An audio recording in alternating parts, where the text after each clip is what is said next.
was yours, you were mine. But it's time to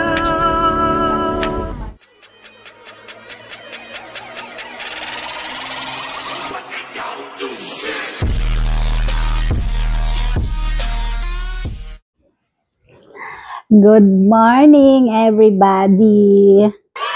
Waiting tayo sa aming senyorito. Senyorito. Ayan, kagigising na lang. Sus, Maria Jose, kagigising na lang kasi ginising ko. 12 o'clock na dito. Nainip na si Hapon kakapanood ng TV. Gisingin na daw. Diyos kong batang patutan na to. 15 years old ang tangkad-tangkad na. Kaya dakaw tulog siya, no? Kasi tangkad niya, wala namang gagawin, bakasyon. Kaya tutulog na lang siya.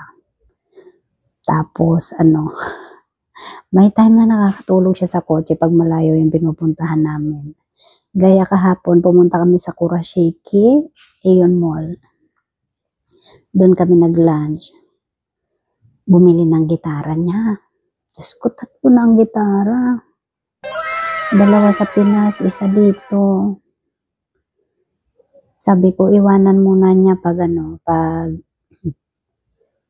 uwi namin ng 17. Kasi kailangan mag-e-exit lang kami ng 1 week. Balik ulit dito. Kaming 2 na lang bibiyahe. Ihahatid sundo na lang kami ni Hachia sa airport. Siyempre, pag hindi niya kami hinatid sundo sa airport, hindi na kami mag-travel. Oh, no! Doon na lang kami sa BF.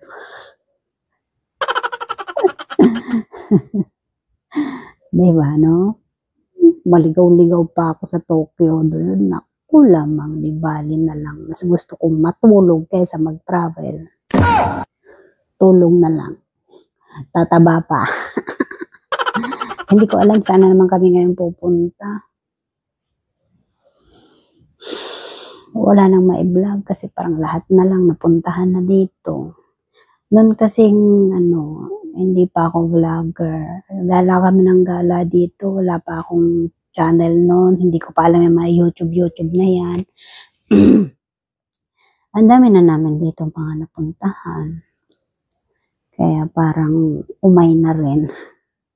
Kaya ang buhay namin dito parang buhay lang sa BF Homes. Nasa bahay, minsan mag-grocery, lalabas, dami kong anik-anik dyan. Kita niyo yung salon pass ko. Ayaw, di ma! Yan yung salon pass na yan ay pinapahid lang yan. Ganon lang. Abot yan hanggang likod. Kaya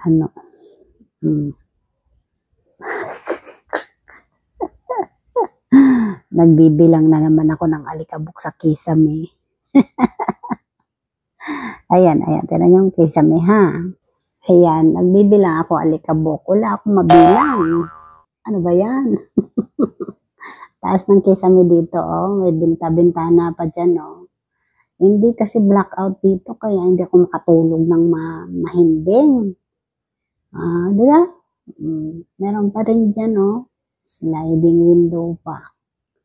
Kaya, ang hirap matulog sa gabi. Sa gabi man o sa araw. Idlip-idlip lang, nood ng YouTube, ganon. Idlip-idlip.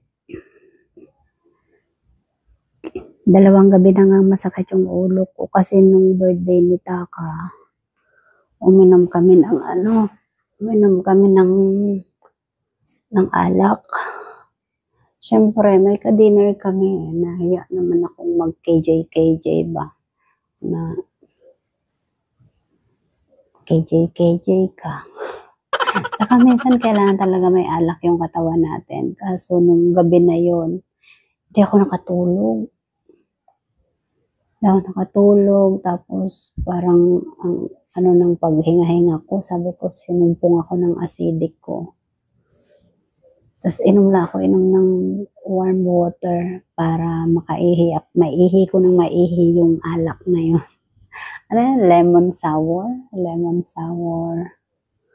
Ewan ko. Ayoko kasi ng beer kasi pag kumakain tapos iinom ng beer, nasusuka ako. Kaya mas gusto ko yung mga ganun yung iinumin ko, yung parang may tubig-tubig lang, pero may alak. Hindi, nabubusog pati ako pag beer. Ang pait. Kaya ano lang, ladies drink lang. Ay nako, liligo si Taka. Matatapos yan. Kasama ang bihis, 1 oras. Sabi pa nga ni Hachia, 10 years. 10 years daw, bago makatapos ang bata.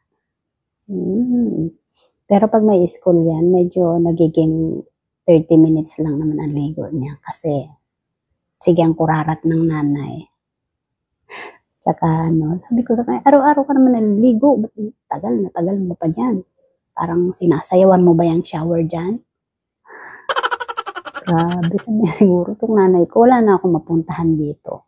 Oh, no. Minsan naman sabihin,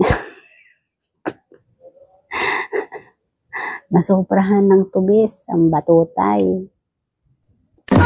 Kaya kami hintay-hintay pa. Ang tagal gisingin. Mabilis lang siya gisingin pag may school. Pero pag tayo mga ganito, naku, Diyos ko, babalian ko na mababali na yung braso ko. Hindi pa rin talaga babangon. Ayaw, di ma! Nakakabuisit na bata. Kasura.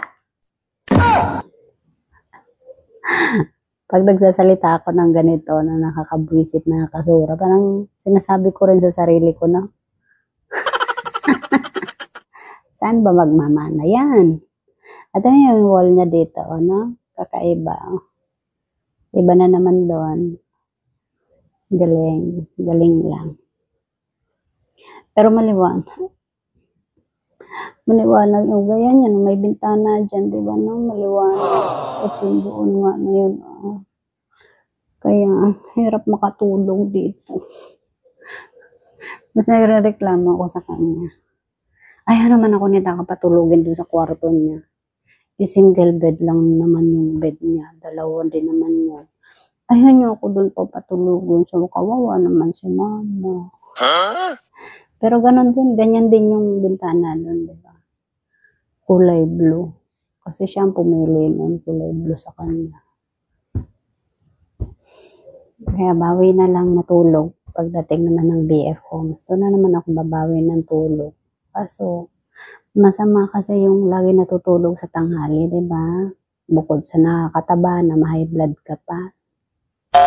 Nakakamanas, di ba? Namamanas ako ng taba pagkatulog ako ng tulog sa tanghali. Kaya pag na yung nararamdaman ko, twice a day na yung lakad ko, umaga at hapon. Para payat lang, di ba? Hinihingal kasi ako pagka mataba ako. Ngayon nga, madalas na naman ako hingalin kasi mataba na. Ayaw, di ba? Sige na, mamaya na naman yung ating hindi natin alam kung saan tayo pupunta, sa Mars ba, sa Jupiter ba, o saan ba? Mamaya naman pa.